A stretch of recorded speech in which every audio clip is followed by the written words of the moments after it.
c'est bon. mbokk yi ñu ngi leen di nuyu mbokk yi ñu ngi leen di nuyu man la seen rakk seen doom seen mbokk seen député seen ndaw Guy Marius Sagna donc ñëwoon fii tey Tëngéej pour def campagne électorale fii ci Tëngéej ak patriotes yi waaye gis ngeen dañoo egsi rek autopolice yi wër ñu. Voilà, autopolice yi wër ñu et comme d'habitude defoon nañ ko parcelle ñu dem parcelle ñu téye ñu dem HLM mec descend le truc là-bas ñu dem montre-les s'il te plaît. si non dinaa leen sa caale wax rek. Voilà donc ñu dem HLM marché HLM gis ngeen ñu distribuer spécimen Diomaye président ndaxte ci jamono campagne la ñu nekk tey ñu waxoon ne dañuy ñëw fii appel à Assane et dis-leur de venir ici c'est tout et en fait ñu ñëw fii Tëngéej balaay Tëngéej ñu demoon HLM bi ñu demee HLM gis ngeen police bëggoon nañ ñu arrêté et ñu lànk ne leen dañoo nekk ci jamono campagne électorale et kenn duñu tere def campagne électorale lu dul conseil constitutionnel atte li nga xam ne moom la député Yewwi Askan Wi déposé ci kanamu conseil constitutionnel pour wane ni lii député APR yi député Macky Sall yi wax loi bi ñu voté loi boobu loi bu baax la loolu rek mooy mun tax du ñu def campagne électorale mais en attendant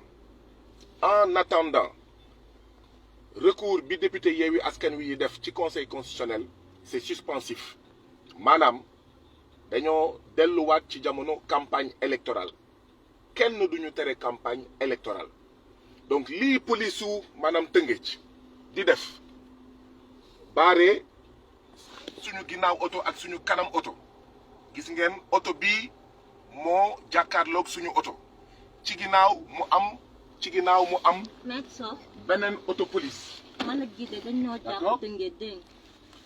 ci ginnaaw mu am beneen auto police ñu ngi fii ak seen ngànnaay di ñu bloqué ne duñu campagne bon du dëgg du yoon c'est un ordre manifestement illégal moo tax mbokk yi nañu focus ñii di waxu dialogue ba pare di def lii dialogue taxu leen jóg li leen tax a jóg mooy ñuy waxtaanee leneen lu dul coup d'état constitutionnel putsch bi nga xam ne président Macky Sall da ko bëgg a def ñu fàtte coup d'état constitutionnel boobu bu ñu fàtte benn coup d'état constitutionnel ñetteelu auto police egsi na waaye suñu yoon newu ci na armée yëpp ñëw na gendarmerie yëpp ñëw faale wuñu cet ordre manifestement illégal campagne électorale ci lañ nekk dañuy joxe distribution dañuy joxe suñu spécimen ngir askanu Sénégal xàmmee ràññee li nga xam ne mooy suñu bulletin di bulletin Diomaye président donc ñuy profito di lancer appel askanu Sénégal yëpp ne leen bu kenn dellu ginnaaw ñun ñëpp nañu jàpp dañuy campagne électorale dañuy jëm élection dimanche 25 février 2024 dañuy jëm élection le 2 avril mooy bés bu mujj ci mandat président Macky Sall daf ñuy delloo li ñu moom muy suñu mandat delloowuñu ko le 3 avril 2024 Macky Sall nekkatul président de la République ñu def li nga xam ne moom Macky Sall moo ñu ko waxoon dañuy dem déloger président Ablaye Wade bu respecté wul constitution président Macky Sall nekkul di respecter constitution moo waxoon dañuy taxawal gouvernement parallèle di leen taxawal gouvernement parallèle ndaxte à partir du 3 avril 2024 Macky Sall nekkatul président donc mbokk yi la désobéissance civile continue mbokk yi la résistance continue allo. mbokk yi. waaw fii Sénégal la tudd. démocratie la république la. ma leen di fàttali ne ñu ngi fii Tëngéej. mu ngi ci auto police bi. police su Macky Sall. police bi nekk fii ci Tëngéej. bloqué ñu ci kanam. bloqué ñu ci ginnaaw. te du dëgg du yoon. du dëgg du yoon. policier yaa ngi fii. policier yaa ngi nii. ñu sol seeni kagul. d'accord te képp kuy sol kagul. di dem seeti ay citoyen yow naroo lu baax. yow naroo lu bon. ñun nag dañuy résister. ñun nag dañuy campagne. ñun nag dañuy jëm élection. ñun nag 2 avril mooy bés bu mujj ci président Macky Sall lépp lu muy def bu yóbboo na profito ci fan yu mujj yi ko dese ci boppu Sénégal te fan yooyu di jeex le 2 avril 2024. citoyens yëpp fu ñu munti nekk fii ci Sénégal 14 régions 46 départements ak diaspora bi fépp fu ñu munti nekk na citoyens yëpp jóg taxaw na citoyens yëpp lànk na citoyen yëpp tëdd ci suuf ma koy fàttali mbokk yi ñuy seetaan di ñu déglu ñu ngi fii Tëngéej ñëwoon fii ak patriote yi nekk département Tëngéej ngir joxe suñu ay spécimen Diomaye président ndaxte ci campagne électorale la ñu nekk egsi nañ Tëngéej bloqué nañ ñu jàpp nañ suñu chauffeur yóbbu nañ ko xaw ma fuñ ko yóbbu ñu jàpp suñu chauffeur di ko laaj ay këyitam ndekete boobu ay lay la woon pour ñu téye ñu fii le temps que renfort yi agsi loolu mooy lu am fii Tëngéej mooy lu bees ñu koy ñaawlu ba fu ñaawlu yem di wax ne kuy woote dialogue doo doxalee nii kuy woote dialogue doo doxalee nii kuy woote jàmm doo doxalee nii kuy woote xawma pacification doo doxalee nii léegi nag ñun ñu ngi fii suñu oto dañoo bougé wul dañoo génnul ci oto bi ñuy xaar nag ñoom lu ñu bëgg fii la ñuy toog suñu oto ndax dañuy toj oto bi nañ ñu ko wax ndax dañuy gazé oto bi nañ ñu ko wax waaye fii ci oto bi la ñuy toog ba ñu wax ñu ñoom lu ñu bëgg waaw waaye jaay doole bi dafa war a jeex tappale bi dafa war a jeex rey temps pour président Macky Sall gën fee yàgg xool à quelle sauce il va nous manger loolu dafa war a jeex donc nous sommes ici dans le département de Rufisque où nous sommes venus prêter main forte aux patriotes du département de Rufisque dans le cadre de la campagne électorale en vue de l'élection présidentielle du dimanche 25 février 2024. Nous sommes venus prêter main forte aux patriotes de Rufisque, ici au Sénégal, pour distribuer les spécimens de notre candidat, Bassirou Diomaye Diakhar Faye, choisi par le président Ousmane Sonko et Pastef, dans la perspective de l'élection présidentielle du dimanche 25 février 2024. Eh bien, arrivé ici à Rufisque, vous avez vu les images. Il y a une voiture de police devant notre voiture. Il y a une voiture de police derrière notre voiture. Nous sommes encerclés. Ils ont arrêté notre chauffeur. Nous sommes ici dans notre voiture, bloqués, encerclés par la police. Et ça, c'est tout simplement illégal. C'est illégal parce que nous avons le droit de battre campagne, de faire campagne électorale. C'est illégal parce qu'il y a eu un recours qui a été déposé au niveau du Conseil constitutionnel du Sénégal pour dénoncer la loi votée à l'Assemblée nationale, qui est une loi anticonstitutionnelle, qui est une loi contraire à la Constitution, qui en fait consacre un coup d'État du président Macky Sall. Et donc, ce recours que nous avons déposé au niveau du Conseil constitutionnel suspend la loi anticonstitutionnelle qui a été votée à l'Assemblée nationale. Elle suspend le décret illégal et illégitime du président Macky Sall renvoyant le corps électoral qui avait été convoqué. Mais je rappelle qu'en plus, le décret qui fixe l'élection présidentielle au 25 février 2024 n'a pas été rapporté, n'a pas été annulé. Et donc, nous sommes encore en campagne électorale et tous les candidats, toutes les coalitions de candidats ont le droit de battre campagne actuellement. Et c'est ce que nous sommes venus faire aujourd'hui à Rufisque, après l'avoir fait au marché HLM, après l'avoir fait aux parcelles.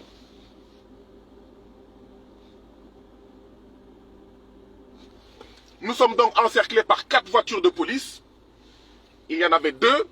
Maintenant, nous sommes encerclés par 4 voitures de police. Et cet encerclement est illégal. Les citoyens sénégalais ont le droit d'aller et venir partout sur le territoire national.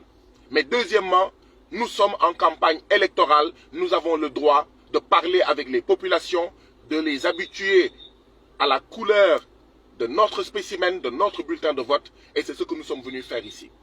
Donc cela est tout simplement illégal. Les policiers qui sont en train de nous encercler sont en train d'appliquer un ordre manifestement illégal.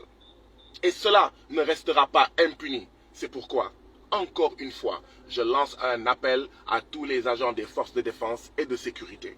Recevoir des ordres ne vous protégera pas de l'application d'un ordre manifestement illégal. Nous sommes en campagne électorale. Nous n'accepterons pas le coup d'État du président Macky Sall parce que oui, il s'agit bien d'un coup d'État consistant 10 heures avant le démarrage de la campagne électorale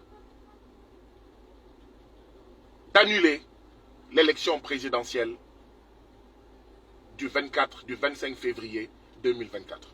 C'est un coup d'État. C'est un coup d'État que de réunir l'Assemblée nationale qui n'en a pas le droit et de proposer une loi pour le report de l'élection présidentielle du 25 février 2024 au 15 décembre 2024. C'est illégal, c'est anticonstitutionnel, c'est tout simplement un coup d'État. Parce que le mandat du président de la République se termine le 2 avril 2024. Et donc nous lançons un appel à tous les citoyens sénégalais. Où que vous soyez, résistons.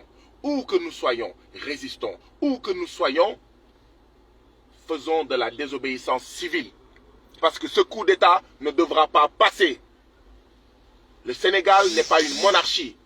Le Sénégal n'est pas une royauté, n'est pas un royaume. Le Sénégal est une république démocratique. Et dans une république démocratique, il y a une constitution. Et cette constitution limite le mandat du président de la République à 2 mandats.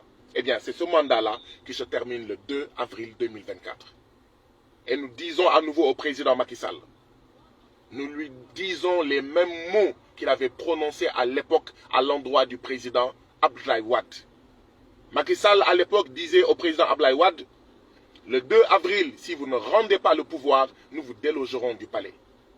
Eh bien, je voudrais que le président Macky Sall, pour la énième fois, je l'ai dit à l'Assemblée nationale, je le répète en dehors de l'Assemblée nationale, vos propres mots vous seront appliqués, Monsieur le Président Macky Sall. Le 2 avril, c'est votre dernier jour, vous ne nous rendez pas le pouvoir, eh bien, ce qui va se passer, c'est que vous allez être délogé du palais présidentiel, vous, le putschiste Macky Sall, nous allons mettre sur pied un gouvernement d'union nationale de transition qui sera le nouveau gouvernement au service du peuple sénégalais. Oui, mobilisons-nous. En 2011, le président Macky Sall avait fui les luttes du M23 pour aller faire campagne. En 2024, ce qui s'impose à nous, c'est 2 postures. La première posture, c'est de lutter énergiquement contre ce coup d'État du président Macky Sall. La deuxième chose, deuxième tâche qui s'impose à nous, c'est de battre campagne parce que nous sommes encore en campagne électorale. Et c'est dans le cadre de cette campagne électorale que nous sommes venus ici à Rufisque pour prêter main forte aux patriotes du département de Rufisque pour distribuer nos spécimens à la population, discuter avec la population, faire campagne et les inviter à voter massivement pour le candidat de la coalition Diomaye Président, pour le candidat du président désigné par le président Ousmane Sonko, pour le candidat du peuple, je veux nommer Bassirou Diomaye Diakhar Faye. Et donc, oui, nous attendons qu'ils nous disent ce qu'ils veulent. Est-ce qu'ils veulent briser nos vitres? Est-ce qu'ils veulent briser nos vitres? Est-ce qu'ils veulent briser nos vitres? Est-ce qu'ils veulent nous gazer. Eh bien, nous sommes dans cette voiture pour l'instant. Nous attendons. Voilà. Donc, voilà le message que nous avions à vous donner. Nous sommes ici à Rufisque, encerclés par 4 voitures de police, encerclés par des policiers qui appliquent un ordre manifestement illégal. mbokk yi ñu ngi fi ba léegi Tëngéej waaw ñu ngi fi ba léegi Tëngéej ñaari autopolice moo fi nekkoon ci ndorteel bi léegi ñeenti autopolice moo fi nekk waaye suñu baat ca kaw na armée yëpp ñëw lii Macky Sall di leen di defloo du dëgg du yoon ndaxte ci jamono campagne la ñu nekk na gendarmerie yëpp ñëw lii président Macky Sall di leen di defloo fii ci Tëngéej wër suñu oto du dëgg du yoon na police yëpp ñëw na police yëpp ñëw lii ñuy defloo mais police fii ci Tëngéej du dëgg du yoon donc lii moo doon suñu kàddu il faut écrire quelque chose sur X. voilà lii moo nekkoon suñuy kàddu mbokk yi